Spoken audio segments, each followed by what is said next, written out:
Roni. Oke, Pak Karin mungkin gimana alhamdulillah hari ini acara pengajian 7 hariannya berjalan lancar. Seperti apa mungkin tadi kayaknya yang datang tamunya sangat banyak banget gitu ya. Iya. Alhamdulillah. Terima kasih teman-teman media yang sudah datang ke sini, yang sudah sabar menunggu sampai acara tahlilan selesai. Dan hari ini tepat hari ke-7 almarhum suami, papi kami, papa kami meninggalkan kami dari dunia ini. Nggak nyangka ternyata suami ini yang datang. Nggak nyangka ternyata banyak sekali orang-orang yang sayang sama beliau, banyak sekali orang-orang yang cinta sama Kang Epi, banyak sekali orang-orang yang mendoakan Kang Epi. Ya saya juga kaget tadi, nggak kebayang sampai serani itu gitu.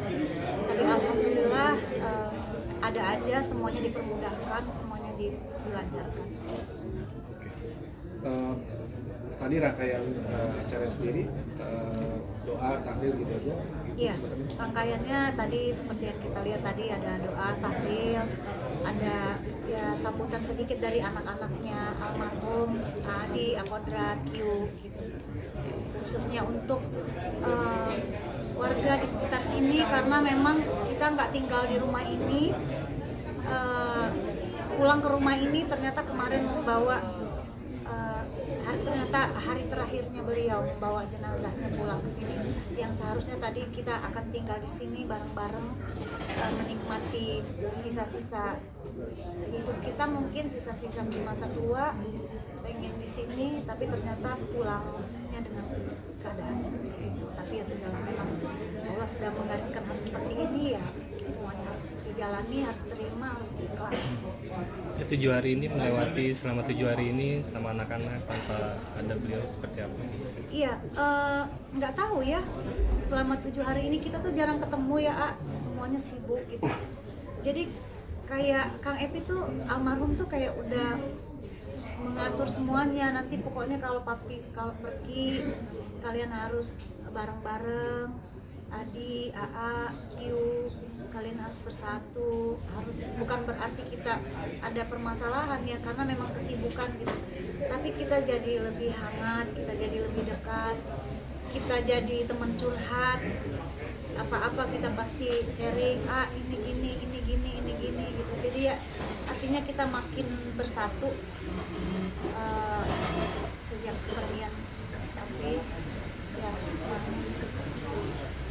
Mungkin menegakkan bersama lain hari ke-7 ini, lain saling support atau lain apa cara mungkin yang pastinya kalau ini anak, wah tegar sekali ya.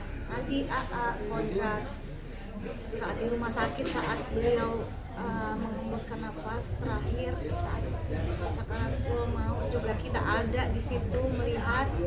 Ini mereka benar-benar luar biasa, tegar sekali, jauh banget dengan saya yang biasanya cuma nangis, bahkan sampai hari ini juga nangis saja kerjaannya, masih kayak mimpi gitu. Ya mereka sangat mendukung dari hari pertama sampai hari ke-7 ini, setiap hari ke makam, ziarah ke makam beliau, karena pengen setiap hari, karena kan katanya kalau sebelum beberapa hari gitu dia masih lihat kita, jadi dia melihat siapa aja orang yang sayang, yang datang nengok dia gitu, dan ya kangen aja. Makanya kalau misalnya ini besok kita ke makam, jadi udah tahu nih kita berangkat bareng ke sana nengok, saling support. Bahkan ini akhirnya bisa dibilang Mbak Marita yang meneruskan mungkin untuk bisa membesarkan anak gitu, sepertinya menjadi komando lah di keluarga ini gitu. Seperti apa sih mungkin udah memikirkan sampai ke depannya gitu, jadi supaya juga anak-anak bisa terus berjalan beriringan bareng gitu, tanpa ada tidak diinginkan atau apa seperti itu. Jadi apa ya, mengalir aja, tidak ada persiapan yang bagaimana ya. Harapannya mudah-mudahan kita diberikan kesehatan semua, saya juga sehat, anak-anak sehat, biar kita bisa melanjutkan kehidupan ini ke depan. apalagi kemarin saya dengar cerita ternyata almarhum itu sempat menangis karena ada bunda yang memang dekat sama kita. Jadi saat itu dia datang ke warung, di warung itu rame sekali, rame banget tuh sampai orang ngantri gitu. Nah dari kejauhan dia itu menangis sambil ngeliat gitu, ngeliat situasi di warung. Dia udah bilang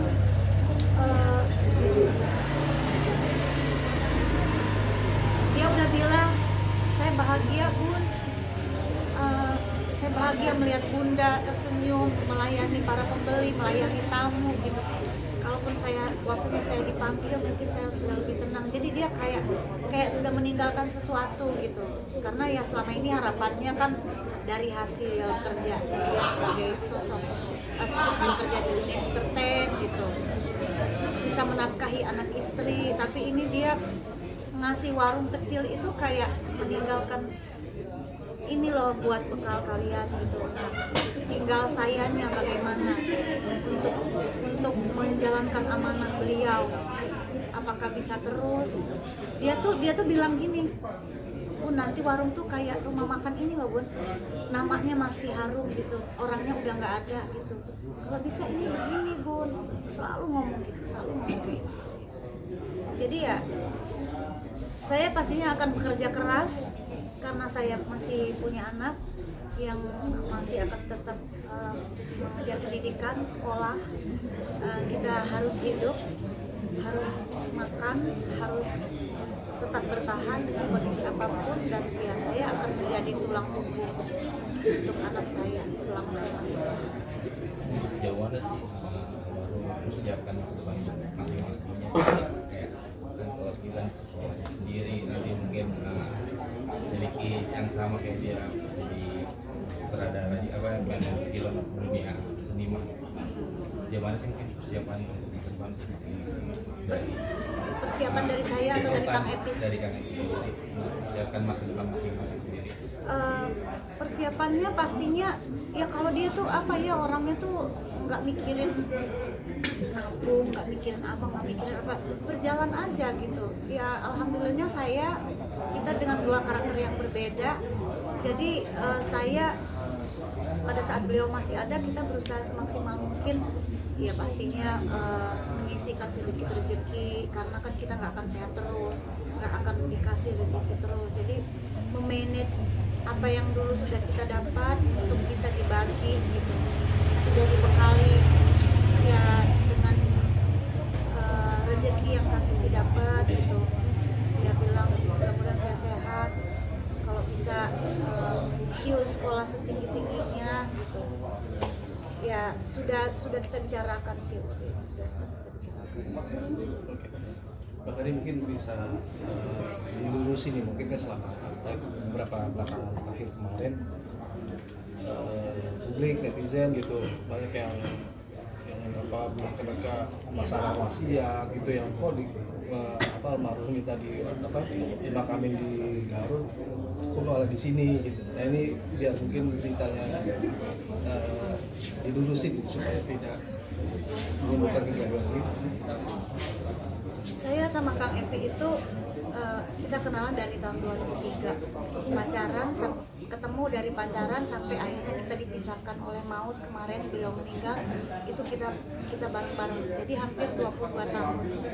Jadi semua yang terjadi, semua kata-katanya, semua kita tuh udah tahu banget. Jadi kalau kita memilih memakamkan almarhum di tempat yang kita pilih sekarang, itu udah adalah keputusan yang terbaik buat kami.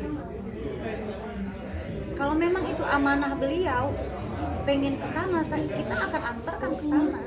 Kita menghormati, saya menghormati Kang Epi sebagai suami. Dia punya amanah, pengen ke tempat ibunya, ya pasti kita anterin ke sana. Tapi kan selama ini kan itulah Kang Epi ya, itulah Kang Epi. Netizen, masyarakat, ataupun media, mungkin mereka tidak bisa membedakan yang mana dia ngomongnya beneran, yang mana dia lagi acting, yang mana dia lagi ngaco ngomongnya gitu. Kan meyakinkan sekali kan kalau saya meninggal, makamkan saya di samping ibu di Garut gitu. Akhirnya kan rame. Tapi sadar nggak sih itu dia ngomongnya beneran atau gimana? Kan yang tahu kita, Artinya itulah dia aktor yang hebat gitu. Ucapannya itu sangat-sangat meyakinkan orang. Ya kalau misalnya memang itu wasiatnya dia, ya pasti saya akan antarkan ke Garut, ke makam ibunya, ke samping ibunya. Tapi ada satu momen hangat kita tuh sampai beneran kamu dimakamin di Garut. Terus ntar aku ya kita ngomonglah berdua, ntar aku mau di sini. Kamu beneran makamin di Garut? Dimanapun aku, yang penting aku deket sama Bunda. Kamu tuh kalau bicara tuh harus bisa meyakinkan orang pun. Harus ini, jangan acting itu jangan ngacting, itu jangan ini. Akhirnya berhasil ya dia bikin orang ini dari dialognya dia. Sampai awalnya juga saya juga awalnya sampai kaget, beneran nih. Ya itulah apa yang diucapkan dia itu ya berarti berhasil ya. Berhasil. Kalau memang itu wasiat, begitu dari rumah sakit memang itu wasiat karena kami sangat mencintai beliau, sangat menghormati. Pasti pada saat dinyatakan beliau meninggal, saya akan langsung pesan ambulan untuk mengantarkan ke Garut, memakamkan di samping ibu. Jadi bisa dibilang acting yang akhirnya viral gitu loh, gitu ya. Akhirnya netizen percaya ternyata. Itu berawal dari sebuah project film. Waktu itu kan dia main di project film dan itu pun statement itu pun baru keluarnya. Itu tuh candaan kita di mobil. Itu kan memang ada dialognya. Kalau saya meninggal, tolong makamkan saya di kampung saya di ini. Kan dia aktor. Nanti mungkin Adi yang bisa menjelaskan itu bagaimana.